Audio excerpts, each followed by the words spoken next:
The relentless glare of the modern media landscape has always possessed a unique, unforgiving power to shape human destinies, transforming private lives into public spectacles for global consumption. For centuries, those born into or thrust under the magnifying glass of high society prominence have had to navigate an unwritten contract with the press, where personal privacy is often traded for public fascination.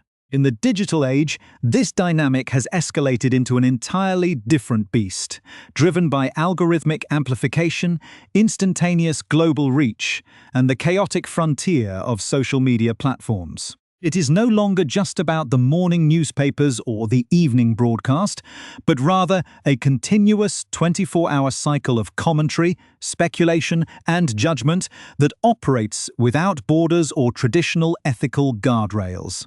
Within this hyper-connected ecosystem, certain individuals become the focal points of intense, concentrated narratives that capture the imagination of millions while quietly extracting a devastating toll on those at the center of the storm. The boundary between legitimate public interest and systematic intrusion has blurred completely, giving rise to an environment where every gesture is scrutinized, every decision is dissected, and the lines between objective reporting and targeted campaigns are increasingly difficult to discern. To understand how modern public figures navigate this terrain, one must look closely at the underlying mechanisms that drive public discourse today, where a single phrase or a coordinated wave of online interaction can fundamentally alter the course of institutions and personal lives alike. If you want to follow more deep dives into the hidden dynamics of global media and high-profile public narratives, take a moment to subscribe and ensure you never miss our upcoming analytical reports. The phenomenon we are exploring is not an isolated incident, but part of a much larger, structural transformation in how information is weaponized and distributed across the globe, creating a feedback loop between anonymous corners of the internet and mainstream news outlets. It is a world where public perception is meticulously manufactured, sometimes by unseen forces operating in the digital shadows, before being adopted by established commentators who present these narratives as organic truths. As we peel back the layers of this intricate structure, it becomes apparent that the traditional safeguards of journalism have faced unprecedented challenges in the face of viral engagement and the commercial necessity of capturing reader attention at all costs. This evolving landscape has forced a profound re-examination of accountability, ethics, and the psychological impact of sustained public pressure on those who find themselves in the eye of the media hurricane. The historical relationship between the press and public figures has always been fraught with tension, but the contemporary convergence of traditional tabloid culture and digital anonymity has created an unprecedented environment where the stakes are higher than ever before. To truly comprehend the gravity of these modern dynamics, one must examine the specific linguistic tools and coordinated efforts that define public campaigns, setting the stage for a deeper look into a controversy that has captivated audiences worldwide and redefined the boundaries of public life in the 21st century. The transition from traditional media scrutiny to a weaponized digital onslaught represents a critical turning point in the contemporary narrative of public figures. As the initial excitement surrounding high-profile alliances began to shift into a more critical phase, the underlying tone of the public discourse underwent a profound and visible transformation. Observers and analysts began to notice that the coverage was no longer merely inquisitive or conversational, but was increasingly characterized by deeply personal, adversarial undertones that seemed to target specific individuals with unprecedented intensity. This shift was not accidental, nor was it a simple reflection of shifting public tastes, rather. It was fueled by a complex interplay between mainstream publication demands and a rapidly growing network of online commentators who found that divisive content generated unparalleled levels of engagement and financial reward. Within this framework, the boundaries of acceptable journalistic commentary were continuously pushed, allowing narratives to develop that were rooted less in verified fact and more in sensationalized speculation. The consequence of this sustained pressure was an environment of constant vulnerability for those at the center, who found themselves defending their character against an amorphous, ever-shifting wave of criticism that seemed to operate independently of reality.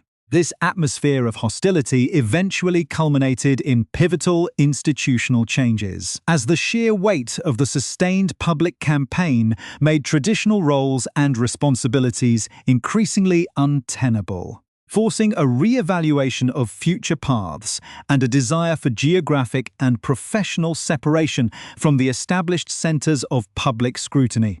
However, shifting locations did not bring an end to the narrative. Instead, it merely shifted the battlefield to a more global stage, where the language used to describe these events became a crucial battleground in its own right. The introduction of specific, highly loaded terminology into the mainstream vocabulary served to codify a very particular, biased perspective on the entire situation, anchoring the public understanding of the events in a framework that systematically placed responsibility and blame on a single individual. This linguistic phenomenon quickly became ubiquitous, appearing in headlines, analytical pieces, and casual conversations across the globe, effectively demonstrating how a carefully constructed phrase can bypass critical analysis and become accepted as a natural component of the historical record. The power of this labeling lies in its ability to simplify complex, multifaceted human and institutional dynamics into a single, easily digestible, and inherently skewed narrative shortcut that reinforces existing prejudices and assumptions. When analyzed closely by media specialists and researchers, the origins of this specific vocabulary revealed a deeply troubling pattern that connected mainstream media institutions with the most extreme, unregulated corners of the internet. Far from being a spontaneous creation of the general public, the terminology that came to define this era was traced back to deliberate, isolated sources designed to provoke maximum division and animosity. The true mechanism of this process involved a multi-stage amplification cycle, where concepts originally generated by anonymous online entities were systematically picked up, legitimized, and broadcasted by established media professionals who presented them to a massive, unsuspecting global audience. This symbiotic relationship between digital provocateurs and mainstream correspondents created a powerful feedback loop, where fabricated narratives and hostile framing were recycled continuously, gaining a veneer of authenticity with each repetition. The revelation of these data-driven insights shed a harsh light on the internal mechanics of modern public campaigns, exposing the reality that what often appears to be a broad, organic public consensus is, in truth, the result of highly concentrated, intentional efforts designed to manipulate public perception and drive targeted harassment. This realization introduces a profound layer of tension into the broader understanding of information security and media ethics, as it demonstrates how easily traditional journalistic standards can be compromised or co-opted by malicious digital networks seeking to influence public discourse on a massive scale. The implications of these findings extend far beyond the specific individuals involved, raising urgent questions about the vulnerability of public institutions and the collective capacity of society to distinguish between genuine public interest and manufactured hostility in an era dominated by algorithmic manipulation and hidden digital agendas. The full revelation of these coordinated digital mechanisms has permanently altered the discourse surrounding modern public figures and the responsibilities of the global press. When data analytics firms began dissecting the massive volumes of online interactions, they uncovered a highly sophisticated, deliberate architecture designed specifically to cultivate hostilities and disseminate targeted falsehoods. The empirical evidence demonstrated that a remarkably small, highly concentrated cluster of accounts was responsible for generating the vast majority of the abusive content circulating across global platforms. This discovery effectively dismantled the myth that the overwhelming wave of public animosity was a natural, grassroots reaction from the general public. Instead, it exposed a structured campaign that utilized algorithmic vulnerabilities to simulate widespread outrage, effectively hijacking public perception. The most concerning element of this phenomenon was not merely the existence of these anonymous digital actors, but the direct interaction between these fringe elements and established media professionals. Traditional journalists and royal commentators, driven by the intense commercial pressures of the modern attention economy, frequently engaged with, validated, and amplified these manufactured narratives, presenting them to the mainstream public as verified truths. This process of narrative laundering transformed malicious online fabrications into legitimate news items, creating a distorted reality that the targets of these campaigns were forced to navigate daily. For the individuals at the center of this storm, the consequences extended far beyond reputation management. It manifested as a profound and continuous assault on their personal safety, emotional well-being, and mental health. The decision to ultimately step away from institutional roles and seek a completely different life across the Atlantic was not a sudden impulse, but the direct result of this unsustainable pressure cooker environment, where personal boundaries were systematically erased in the pursuit of media engagement.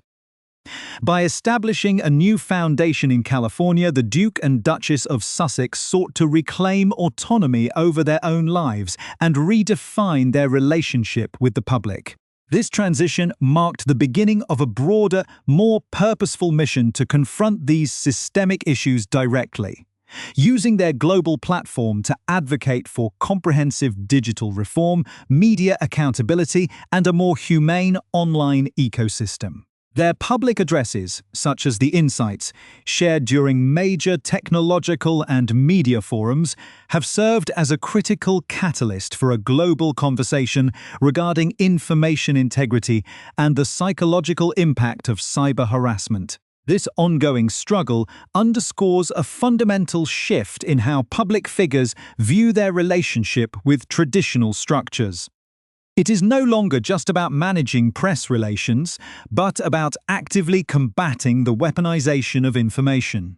The historical context of this struggle is deeply intertwined with the broader evolution of the British monarchy and its complex, often transactional relationship with the media. An institution that has historically struggled to balance centuries-old traditions with the invasive demands of modern celebrity culture.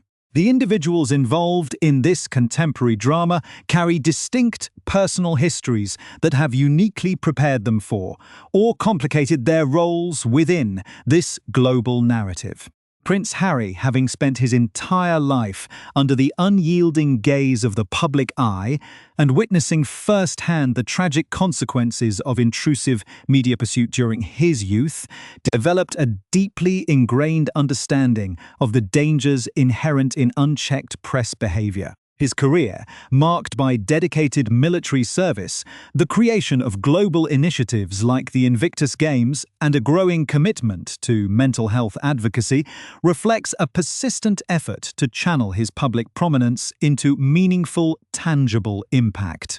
On the other hand, Meghan Markle entered this institutional framework as an accomplished, self-made professional with a successful career in the international entertainment industry, alongside a long-standing history of humanitarian work and advocacy for gender equality. Her background as an independent American woman brought a distinct perspective to the traditional structures of the British establishment, a factor that became both a source of widespread public fascination and a lightning rod for the unique blend of cultural, racial, and gender-focused scrutiny that characterized the subsequent media onslaught. The intersection of these two distinct trajectories created a partnership that fundamentally challenged the established norms of public life, forcing a structural confrontation with the mechanisms of modern media. As society grapples with the broader implications of these developments, the lessons extracted from this high-profile conflict extend far beyond the specific individuals involved. They serve as a stark warning about the vulnerability of public discourse in an era where truth can be easily obscured by coordinated digital campaigns and commercial interests. The ongoing effort to challenge these systems emphasizes the urgent need for structural changes in how digital platforms regulate content, how media institutions uphold ethical standards, and how society as a whole views the humanity of those who occupy the public stage. Ultimately, this narrative is a profound testament to the changing dynamics of power, visibility, and accountability in the 21st century,